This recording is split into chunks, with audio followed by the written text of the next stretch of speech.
Hi golden girl family, welcome to our channel. நம்ம லாஸ்டா போட்டிருந்த ஆஃபர்ஸ் வீடியோக்கு நிறைய பேர் நல்ல ரெஸ்பான்ஸ் பண்ணியிருந்தீங்க அண்ட் கமெண்ட்டுமே பண்ணியிருந்தீங்க. குறிப்பா சொல்லணும்னா Vaishu DD, Devika Nagaraj, Seetha Lakshmi, Subhadra Mano, Vaishu Stalin, Sathish, Esther Stanley, Kavitha Senthilkumar, Esther Jessy, Saha Sunil, Humaira, Thilagavathi, Padma Ramesh, உங்க எல்லாருக்குமே ரொம்ப ரொம்ப தேங்க்ஸ். இன்னும் நிறைய பேர் வந்து கமெண்ட்ஸ் பண்ணியிருக்கீங்க. உங்களுடைய கமெண்ட்லாம் அடுத்தடுத்த வீடியோஸ்ல நான் ஷேர் பண்றேன். ஸோ இன்னைக்கு நம்ம என்ன வீடியோ பார்க்க போறோம்னா, நான் ஏற்கனவே ஒரு ஷார்ட்ஸ் வீடியோவில் சொன்ன மாதிரி இந்த நியூ இயருக்கு நான் வந்து ஜிஆர்டி அண்ட் என்ஏசி ரெண்டுத்துலையுமே பர்ச்சேஸ் பண்ணியிருந்தேன்.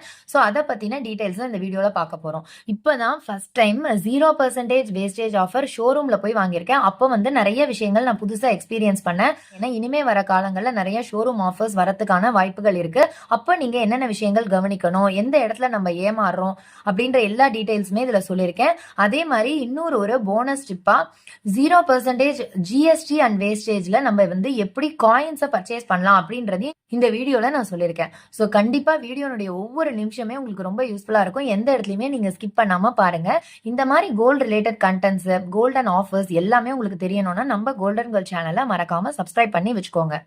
ஏற்கனவே சப்ஸ்கிரைப் பண்ணிருக்கீங்க அப்படின்னா லைக் அண்ட் ஹை பட்டனை கொடுங்க. எனக்குமே அடுத்தடுத்த வீடியோஸ் போட ரொம்பவே மோட்டிவேஷனா இருக்கும். ஸோ வாங்க இப்ப நம்ம வீடியோக்குள்ள போலாம். ஸோ ஒவ்வொரு வருஷமே நியூ இயர் போது நம்ம கோவில் போயிட்டு ஜிஆர்டிக்கு தான் போவோம். அதே மாதிரி தான் இந்த இயருமே வந்து நாங்கள் டி நகர் போயிட்டு கோவிலெல்லாம் பார்த்துட்டு நேராக ஜிஆர்டிக்கு போனோம். அங்கே போயிட்டு காயின்ஸ் ஒரு 500 மில்லி பர்ச்சேஸ் பண்ணலாம் அப்படின்னு சொல்லிட்டு அதுக்கான கேஷ் மட்டும் தான் நாங்கள் எடுத்துகிட்டு போயிருந்தோம். அங்கே உள்ளே போனால் பார்த்தீங்கன்னா நல்ல ரஷ்ஷாக தான் இருந்தது. குறிப்பா பாத்தீங்கன்னா காயின் செக்ஷனுக்கு தான் வந்து ரொம்ப ரஷ் அதிகமா இருந்தது ஜுவல்லரியை கம்பேர் பண்ணும்போது. ஸோ நாங்க ஃபர்ஸ்ட் வந்து அங்க ரெக்டாங்குலர் டைப் காயின் இருக்கா அப்படின்னு சொல்லிட்டு தான் பார்க்க போனோம். அது பாத்தீங்கன்னா உங்களுக்கு வந்து 1 கிராம்ல இருந்தா ஸ்டார்டிங் இருக்கு அப்படின்ட்டு சொன்னாங்க. சரின்னு சொல்லிட்டு நாங்க 500 மில்லி ரவுண்ட் ஷேப் காயின் கேட்டிருந்தோம். அதுல பாத்தீங்கன்னா எங்களுக்கு கிடைச்சது எல்லாமே வந்து 470, 480 அந்த ரேஞ்சஸ்ல தான் இருக்கு அப்படின்ட்டு அவங்க சொன்னாங்க. இவங்க அதுக்கும் கம்மியா சொல்றாங்களேன்னு சொல்லிட்டு நாங்க திரும்ப எடுத்து காமிங்க அப்படின்னு சொன்னோம். அவங்க வந்து இல்லைன்ற மாதிரி சேல்ஸ் பர்சன் சொன்னாங்க. நேரா ஃப்ளோர் மேனேஜர் கிட்ட போயிட்டு சொன்னோம், எங்களுக்கு எப்படியாவது வந்து ஒரு 500 மில்லிக்கு மேல இருந்தா கூட பரவாயில்ல எடுத்து கொடுங்கன்னு. அதுக்கப்புறம் அவர் வந்து சொல்லி அந்த சேல்ஸ் பர்சன்ஸ் வந்து எங்களுக்கு செக் பண்ணி பார்த்துட்டு ஒரு 1 or 2 காயின்ஸ் காமிச்சாங்க. அதுல பாத்தீங்கன்னா எங்களுக்கு வந்து 515 ஆர் 516 மில்லிகிராம்ஸ் கிட்ட வரக்கூடிய ஒரு காயின் இருந்தது. அதை நாங்க வந்து எடுத்துக்கிட்டோம் ஃபைனலா. அது எடுத்துட்டு ஆக்சுவலா என்ன ஆச்சுன்னு பாத்தீங்கன்னா எங்களுக்கு காயின் கிடைச்சிருச்சு சீக்கிரமே. பட் வந்து பில்லிங் வந்து ரொம்பவே லேட் பண்ணிட்டாங்க. கிட்டத்தட்ட 1/2 hour மேல நாங்க அங்கேயே தான் உட்காந்துட்டு இருந்தோம். ஸோ அப்ப நான் உட்கார்ந்திருக்கும் போது எனக்கு நியரஸ்டா நிறைய பேர் உட்கார்ந்துட்டு இருந்தாங்க. யூடியூப்லாம் பார்த்துட்டு இருந்தாங்க. அப்ப எனக்கு என்னன்னா இதுல நம்ம சப்ஸ்கிரைபர்ஸ் எத்தனை பேர் இருப்பாங்க அப்படின்னு சொல்லிட்டு ஒரு தாட் ஓடிட்டே இருந்தது. வியூவர்ஸ், சப்ஸ்கிரைபர்ஸ் யாராவது என் பக்கத்துலயே இருக்கலாம் இல்லையா? ஏன்னா நம்ம வந்து முகம் தெரியாத ஒரு சேனல் நடத்துறோம். இப்ப நான் ஃபேஸ் காமிச்சேன்னா நீங்களே கூட என்கிட்ட வந்து பேசிடுவீங்க. ஸோ இப்போ வந்து எங்க வீட்ல அதுக்கு வந்து பர்மிஷன் குடுக்கல. மேபி ஃபியூச்சர்ல வந்து அந்த மாரி வரலாம். அந்த நேரம் நான் யோசிச்சுட்டே இருந்தேன். இப்ப நம்மளோட பேசினது ஒருவேளை நம்ம சப்ஸ்கிரைபர்ஸா இருப்பாங்களோ, இல்ல நம்ம பக்கத்திலேயே கூட இருக்கலாமோன்னு. இப்ப என்னன்னு தெரியல. ரீசன்ட் டைம்ஸ்ல எந்த ஜுவல்லரி ஷாப் போனாலும் இந்த தாட் வந்து அடிக்கடிக்குமே வருது. சென்னையில இருந்து நிறைய பேர் பாக்குறீங்க அப்படின்னு சொல்லிட்டு தெரியும் எனக்கு. அதுல யாராவது நம்ம கூட இருப்பாங்களோன்னு. பட் என்ஏசில நம்ம சப்ஸ்கிரைபர் வந்திருந்தாங்க. அதை நான் வந்து கொஞ்சம் நேரம் கழிச்சு உங்களுக்கு சொல்றேன். சரின்னு சொல்லிட்டு லாஸ்டா ஒரு 1/2 hour கழிச்சு தான் எங்களுக்கு பில் பண்ணி கொடுத்துட்டாங்க. நாங்களும் நல்லபடியா வந்து காயின்ஸ் பர்ச்சேஸ் பண்ணிட்டோம். எனக்கு பக்கத்துல எல்லாம் பாத்தீங்கன்னா நிறைய பேர் வந்து நியூ இயர்க்காக வந்து ஸ்கீம் ஜாயின் பண்ணாங்க. இன்ஸ்டா கோல்டுமே நிறைய பேர் ஜாயின் பண்ணாங்க. இன்ஸ்டா கோல்டுல வந்து நம்ம ஜிஆர்டில ஜுவல்லரி பர்ச்சேஸ் பண்ணும்போது வேஸ்டேஜ் அதிகமா வருமே அப்படின்னு கேக்குறீங்க. இன்ஸ்டா கோல்ட பொறுத்த வரைக்கும் நீங்க காயினா பர்ச்சேஸ் பண்றதா உங்களுக்கு வந்து ப்ராஃபிட்டா இருக்கும். மந்த்லி சீட்டை பொறுத்த வரைக்கும் நீங்க வந்து ஜுவல்லரியா பர்ச்சேஸ் பண்றதா ப்ராஃபிட். இதே மாதிரி நீங்க இன்ஸ்டா கோல்டு ஸ்டார்ட் பண்ணாலும் இப்ப நீங்க பிப்ரவரி மந்த் ஸ்டார்ட் பண்ணீங்கன்னா நெக்ஸ்ட் இயருக்கு நீங்க வந்து வேஸ்டேஜே இல்லாம காயின்ஸ் பர்ச்சேஸ் பண்ணிக்க முடியும். அந்த ஆப்ஷனுமே நமக்கு கொடுத்திருக்காங்க. கரண்டா என்ன ஆஃபர்ஸ் வந்து நமக்கு அந்த இன்ஸ்டா கோல்டு முடியும் போது வருதோ அந்த ஆஃபர்ஸையுமே நம்ம வந்து யூட்டிலைஸ் பண்ணிக்கலாம். இதை நான் ஷாப்லயும் திரும்பியுமே கேட்டு கன்ஃபார்ம் பண்ணியிருக்கேன். ஸோ இப்போ வந்து அந்த காயினை பார்க்கலாம். நம்ம இதுதான் வந்து அந்த 500 மில்லி காயின். இதுலயே வந்து HUID எல்லாமே கொடுத்துருவாங்க. ஜிஆர்டியை பொறுத்தவரை நம்ம கவலையே பட தேவையில்லை. இந்த மாதிரி நம்ம பிசிக்கலா காயின் வாங்குறதுக்கும் இன்ஸ்டா கோல்டுல வாங்குறதுக்கும் என்ன டிஃபரன்ஸ்னு பாத்தீங்கன்னா, இந்த மாதிரி பிசிக்கல் காயின்ஸ் நம்ம கையில இருந்ததுன்னா, இப்போ ஒருவேளை நீங்க ஏதோ ஜுவல்லரி ஆஃபர்ல பர்ச்சேஸ் பண்றீங்க அப்படிங்கும்போது நம்ம கிட்ட 1 கிராம் 2 கிராம் கம்மியா இருந்ததுன்னா கூட நீங்க ஈஸியா வந்து இந்த காயினை கொடுத்துட்டு உங்களுக்கு பிடிச்ச ஜுவல்லரியா வாங்கிட்டு வர முடியும். அதே மாதிரி பாத்தீங்கன்னா ஏதோ ஒரு எமர்ஜென்சி கேஷ் வேணும்னா நம்ம ஜுவல்லரியை வந்து சேல்ஸ் பண்ணும்போது ரொம்பவே மனசு கஷ்டமா இருக்கும். ஏன்னா நம்ம வந்து சிட்டு போட்டு வெயிட் பண்ணி வாங்கியிருப்போம். இந்த காயின்ஸ் தான் நம்ம 2% வேஸ்டேஜ், அதாவது டை சார்ஜ் மட்டும் தான் கொடுத்துருப்போம். ஸோ நமக்கு வந்து ரொம்ப ஒரு லாஸ்ன்றது இருக்காது. பணத்தை வந்து நீங்க பணமா சேவ் பண்றதை விட இந்த மாதிரி காயினா சேவ் பண்ணும்போது நிறையவே நமக்கு ப்ராஃபிட் இருக்கு. ஏன்னா ஒவ்வொரு மாசம், ஏன் சொல்ல போனா ஒவ்வொரு நாளுமே வந்து கோல்ட் ரேட் ஏறிட்டே போறதுனால காயின் வாங்குறத வந்து எப்பவுமே மிஸ் பண்ணிடாதீங்க. ஆஃபர் டைம்ல வாங்கினாலும் சரி, இல்ல வந்து உங்களுடைய பிறந்த நாள், குழந்தைங்களோட பிறந்த நாளுக்கு வாங்கினாலும் சரி, ஏதோ ஒரு வகையில நீங்க வந்து பிசிக்கல் காயின்ஸையுமே சைட் பை சைடு சேவ் பண்ணிட்டே வாங்க. இன்ஸ்டா கோல்டுல நம்ம காயின்ஸ் சேவ் பண்றோம். ஒரு எமர்ஜென்சின்னு எடுக்கும்போது நமக்கு என்ன ஆகும்னா, அந்த போனஸ் எதுவுமே கிடைக்காது. வெறும் ஆவரேஜ் ரேட் மட்டும் தான் உங்களுக்கு கிடைக்கும். அதுதான் வந்து அதுல இருக்கிற ஒரு டிராபேக். சரி இதெல்லாம் நல்லபடியா முடிஞ்சுது அப்படின்னு சொல்லிட்டு நாங்க அங்கேருந்து சும்மா மத்த ஜுவல்லரி ஷாப்ல ஏதாவது ஆஃபர் போட்டிருக்காங்களா? ஏன்னா நான் தொடர்ந்து உங்களுக்கு சேனல்ல ஆஃபர்ஸ் தானே அப்டேட் பண்றேன். வேற ஏதாவது இருக்குமா? நம்ம சப்ஸ்கிரைபர்ஸ்க்கு சொல்லலாமான்னு சொல்லிட்டு அப்படியே ஒரு ரவுண்டு தான் போனோம். அப்ப பாத்தீங்கன்னா NAC இருக்கு இல்லையா? அதோட வாசல்ல பயங்கரமா கூட்டமா இருந்தது. என்னன்னு தெரியலையேன்னு சொல்லிட்டு நாங்க ஜஸ்ட் அந்த பக்கம் போய் பார்க்கலான்னு போனோம். அங்க போய் பார்த்தா தான் தெரியுது, அங்க 0% வேஸ்டேஜ் ஆஃபர் அன்னைக்கு ஒரு நாளைக்கு மட்டும் குடுத்துருக்காங்க. அது வந்து டி நகர் ஷோரூம்க்கு மட்டும் குடுத்துருந்தாங்க. ஸோ அங்க இருக்கிற அந்த செக்யூரிட்டிட்ட கேட்டபோது, ஆமா இன்னைக்கு ஒரு நாள் ஃபுல்லாவே இருக்கு அப்டின்ட்டு சொன்னாங்க. பட் எங்க கிட்ட அந்த 500 மில்லிக்கான கேஷ் மட்டும் தான் அன்னைக்கு இருந்தது. சரின்னு சொல்லிட்டு நாங்க திரும்பவுமே வீட்டுக்கு போலாம். போயிட்டு எதனா கோல்டு இருக்கான்னு பார்க்கலாம்னு சொல்லிட்டு தான் வந்தோம் நாங்க. நான் வந்து தான் உங்களுக்கு அப்டியே வந்து ரெக்கார்ட் பண்ணியிருப்பேன். வாய்ஸ் மட்டும் ரெக்கார்ட் பண்ணிட்டு, பழைய கோல்டு வந்து கிட்டத்தட்ட ஒரு 7 கிராம்ஸ் கிட்ட கையில இருந்தது. காயின்ஸ் உடைஞ்சு போனது. என்னோட பாப்பா அதெல்லாம் பார்த்தீங்கன்னா, அவ ஆண்டு நேரம் வாங்கினது சிலதெல்லாம் வந்து கலரே சேஞ்ச் ஆன மாரி இருந்தது. வீட்டுக்கு வந்து எக்ஸ்சேஞ்ச் பண்ணிக்கிறதுக்காக எடுத்துட்டு போனோம். போம்போதே பார்த்தீங்கன்னா, பேட்டரி லோவா இருந்திருக்கு. அதையுமே கவனிக்கல. பவர் பேங்க்குமே கையில எடுத்துட்டு போல. அவசரத்துல அப்படியே கிளம்பி போயிட்டோம் நாங்க. அதனால வந்து எங்களால NACல ரொம்ப வீடியோஸ் எடுக்க முடியல. நான் என்ன செலக்ட் பண்ணேன்றதையும் காமிக்க முடியல. ஏன்னா கொஞ்ச நேரத்திலேயே வந்து ஃபோன் ஸ்விட்ச் ஆஃப் ஆயிடுச்சு பேட்டரி லோனால. ஸோ நெக்ஸ்ட் டைம் பார்த்தீங்கன்னா, கண்டிப்பா நான் பவர் பேங்க்குமே எடுத்துட்டு போயிட்டு நெறையாவே உங்களுக்கு கலெக்ஷன்ஸ்லாம் காமிக்கிறேன். சாரி ஃப்ரெண்ட்ஸ், இப்போ நீங்க வந்து வேற ஜுவல்லரி ஷாப்னுடைய கலெக்ஷன்ஸுமே இதில வந்து நான் மிக்ஸ் பண்ணி வந்து காமிச்சிருக்கேன். ஸோ நீங்க வந்து என்னுடைய சிச்சுவேஷனை புரிஞ்சுட்டு இருப்பீங்கன்னு நினைக்கிறேன். அங்க போயிட்டு நாங்க ரீச் ஆகும்போதே பார்த்தீங்கன்னா, 12 மணிக்கு மேல ஆயிடுச்சு. அங்க இருக்கிற செக்யூரிட்டி என்ன சொன்னாருன்னா, 6:30 மணிலேருந்தே இந்த ஆஃபர் வந்து இருக்கு அப்படின்ட்டு சொன்னாரு. ஏன்னா வந்து அங்க சேல்ஸ் பெர்சன் வரதுக்கு முன்னாடியே வந்து மக்கள்லாம் வர ஆரம்பிச்சுட்டாங்கன்னு சொல்லியிருந்தாங்க. ஆனா வந்து இங்க என்ன ஒரு நல்ல விஷயம்னு பார்த்தீங்கன்னா, ஏவிஆர் மாரி மொத்த பேரையும் ஒண்ணா விடல. இங்க வந்து கார் பார்க்கிங்ன்னு இருக்கும் இல்லையா? அந்த இடத்துல வந்து எல்லாருக்கும் சேர்ஸ் எல்லாம் போட்டு ஒரு டோக்கன் மாரி குடுத்து உட்கார வச்சுட்டாங்க. அதாவது பேட்ச்சா ஒரு செட் ஆஃப் பீப்பிள் அப்படியே ஃபர்ஸ்ட் வந்து உள்ள அனுப்புறது. அப்புறம் தான் அவங்க வெளியில வந்த அப்புறம் இன்னொருத்தவங்க அந்த மாரி பிரிச்சிருந்தாங்க. எங்களுக்கு பார்த்தீங்கன்னா 200வது டோக்கன் கிட்ட வந்துருச்சு. ஏன்னா நாங்க வந்து ஹால்ஃப் டே அப்படியே போயிடுச்சு இல்லையா? அதுக்கப்புறம் தான் போனோம் நாங்க. ஆனா நாங்க போயிட்டு கொஞ்ச நேரத்திலேயே எங்கள உள்ளலாம் விட்டுட்டாங்க. மாடியில பார்த்தீங்கன்னா 2 ஃப்ளோர் ஃபுல்லாவே வந்து 0% வேஸ்டேஜ் ஜுவல்ஸ் தான் வச்சிருந்தாங்க.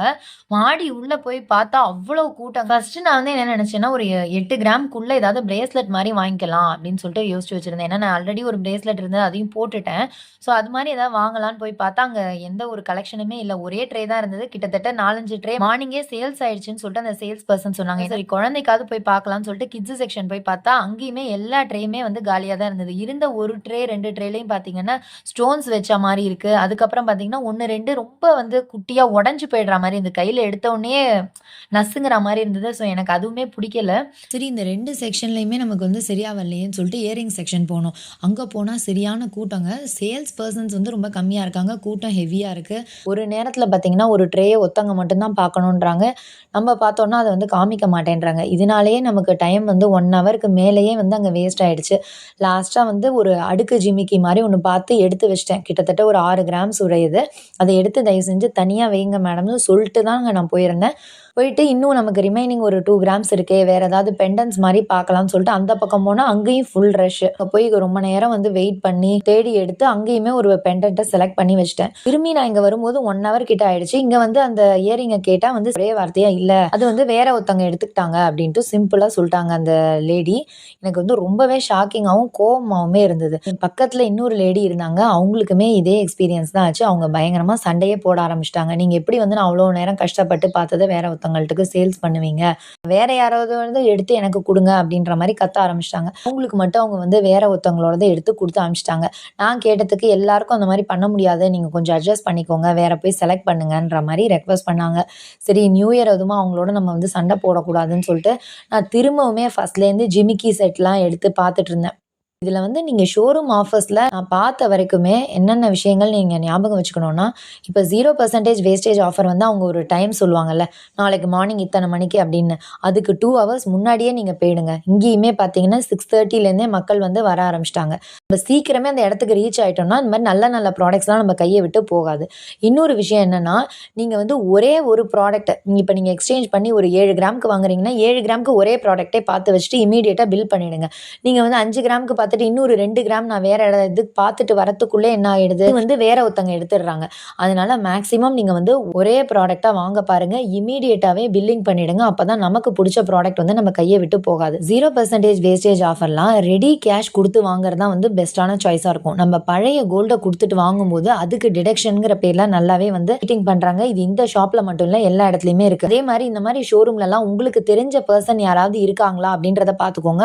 இல்லைன்னா அதுவுமே நமக்கு ஒரு டிராபேக்கா தான் இருக்கு. ஸோ எங்களுக்கு வந்து இங்க ஒரு ஆள் வந்து ஏற்கனவே தெரியும். ஏன்னா நாங்க முன்னாடிலாம் இங்க சிட் ஸ்கீம் போட்டிருந்தோம். அதனால வந்து அந்த சேல்ஸ் பர்சனை வச்சு நாங்க பேசி கொஞ்சம் வந்து ரெடியூஸ் பண்ணி வாங்கிட்டோம். வீடியோடைய ஸ்டார்டிங்ல ஜிஎஸ்டியே இல்லாம காயின்ஸ் எப்படி பர்ச்சேஸ் பண்றது அப்படின்னு சொல்றேன்னு சொல்லியிருந்தேன் இல்லையா? அது என்ன ஆச்சுன்னு பாத்தீங்கன்னா, நாங்க ஓல்டு கோல்டு எடுத்துட்டு போயிருந்தோம்ல, அதுல வந்து ஒரு 1 கிராம் காயினுமே இருந்தது. அதை வந்து நாங்கள் எஸ்டிமேஷன் பண்ணுற இடத்துக்கு எடுத்துகிட்டு போனோம். அப்போ வந்து எங்கள் கூடவே வேற இன்னொருத்தரும் ஓல்டு கோல்டு எஸ்டிமேஷனுக்கு வந்திருந்தாரு. அவர் வந்து ஹஸ்பண்ட் கிட்ட என்ன சொன்னாருன்னா, இங்கே வந்து எஸ்டிமேஷன் பண்ணி என்ன ரேட்டு தராங்களோ அதை வந்து நான் உங்களுக்கு கொடுத்துறேன், எங்கிட்ட அந்த காயினை கொடுங்க அப்படின்ட்டு சொன்னார். இப்போ என்ஏசியில் பார்த்தீங்கன்னா காயினுக்குன்னு வந்து எந்த ஒரு டிடக்ஷனுமே பண்ணல. அப்படியே அந்த 12,380 தான் வேல்யூவேஷன் போட்டு கொடுத்துருந்தாங்க. இந்த பர்சன் என்ன பண்ணாருன்னா, இவர் இமீடியட்டாகவே எங்களுக்கு வந்து ஜிபே பண்ணிட்டு அந்த காயினை அவர் வாங்கிட்டாரு. எதுக்காக அவர் அந்த மாதிரி பண்ணாருன்னா, இப்போ அவர் புதுசாக காயின் வாங்கும்போது ஜிஎஸ்டியும் கட்டணும், டை சார்ஜும் கட்டணும். ஸோ அது எதுவுமே இல்லாமல் வெறும் கோல்டு ரேட் மட்டும் கொடுத்து வாங்கிக்கணும் அப்படின்னு சொல்லிட்டு அவர் நினச்சதுனால தான் எங்கள்கிட்ட ரெக்வஸ்ட் பண்ணி அந்த மாதிரி அவர் வந்து பர்ச்சேஸ் பண்ணிக்கிட்டாரு. இது வந்து ரொம்பவே ஒரு யூஸ்ஃபுல்லான மெத்தட் தான். இன்னொரு சுவாரஸ்யமான விஷயம் என்னன்னு பார்த்தீங்கன்னா, எங்கள் ஹஸ்பண்ட் வந்து அப்போ சுற்றி வந்து வீடியோ எடுத்துகிட்டு இருந்தார். அப்போ வந்து அவர் கேட்டார், நீங்கள் வந்து என்ன ஏதாவது யூடியூப் சேனலா அப்படின்னு. ஆமாம், நாங்கள் இந்த மாதிரி கோல்டன் கேர்ள் சேனல்னு சொல்லிட்டு இவர் சொன்னும் போது அவர் என்ன சொன்னார்னா, நானுமே வந்து உங்கள் சேனலை தான் பார்க்குறேன், நானும் உங்கள் சப்ஸ்கிரைபர் தான் சொல்லிட்டு அவர் வந்து மொபைல்ல நம்ம கிட்ட காமிச்சாங்க. எங்களுக்கு ரொம்பவே சந்தோஷமாவும் ஆச்சரியமாவும் இருந்தது. பட் அவர் வந்து என்னோட நேமோ என்னோட ஐடென்டிட்டி எதுவுமே நீங்க வந்து வீடியோல காமிக்காதீங்க அப்படின்னு சொல்லிட்டு ரெக்வஸ்ட் பண்ணாரு. அதனாலதான் நான் வந்து இந்த வீடியோல அது எதுவுமே வந்து அவரை பத்தி உங்களுக்கு காமிக்க முடியல. இது எதுக்காக நான் உங்கள்கிட்ட ஷேர் பண்ணிக்கிறேன்னா, நிறைய பேர் கமெண்ட் செக்ஷன்ல ஜிஎஸ்டியே இல்லாம எப்படி காயின்ஸ் வாங்கலாம் அப்படின்னு சொல்லிட்டு கேட்டுட்டே இருக்கீங்க. ஸோ இந்த மாதிரி ஒரு மெத்தட் இருக்கு. அது வந்து நம்ம சப்ஸ்கிரைபர் மூலியமாவே நமக்கு வந்து அது தெரிய வந்தது. ஈவன் நான் என்னதான் வந்து உங்களுக்கு வந்து நிறைய விஷயங்கள் சொன்னாலும் எனக்குமே வந்து இந்த விஷயம் புதுசா தான் இருந்தது. பட் இது வந்து நல்ல மெத்தட் தான். உங்களுக்கு வந்து காயின் இந்த மாதிரி கூட பர்ச்சேஸ் பண்ணலாம் தெரியப்படுத்தணுங்கிறதுக்காக தான் நான் வந்து இதை சொல்லியிருக்கேன். ஸோ வீடியோனுடைய லெங்க் ரொம்ப ஜாஸ்தியா இருக்கிறதுனால நெக்ஸ்ட் வீடியோல எங்களுடைய மற்ற கோல்டு, அதாவது ஓல்டு கோல்டு ஜுவல்லரிலாம் எப்படி வேல்யூவேஷன் பண்ணாங்க, அதோட எஸ்டிமேஷன் என்னவா இருந்தது, நாங்கள் வந்து லாபகரமாக தான் வந்து இந்த பர்ச்சேஸை முடிச்சோமா, 0% வேஸ்டேஜ்ன்றது ஒர்த்தா இருந்ததா அப்படின்ற எல்லா டீட்டெயில்ஸும், நான் என்ன பர்ச்சேஸ் பண்ணினேன் அப்படின்றது எல்லாத்தையுமே நான் நெக்ஸ்ட் வீடியோவில் சொல்கிறேன். உங்களுக்கு வேற ஏதாவது டவுட்ஸ் இருந்தாலும் கமெண்ட் செக்ஷனில் கேளுங்க, நான் சொல்கிறேன். இந்த வீடியோ உங்களுக்கு யூஸ்ஃபுல்லாக இருக்குது அப்படின்னு நினச்சிங்கன்னா மறக்காமல் ஒரு லைக் பண்ணி ஷேர் பண்ணி சப்ஸ்கிரைபும் பண்ணி வச்சுக்கோங்க. தேங்க்யூ ஃபார் வாட்சிங்.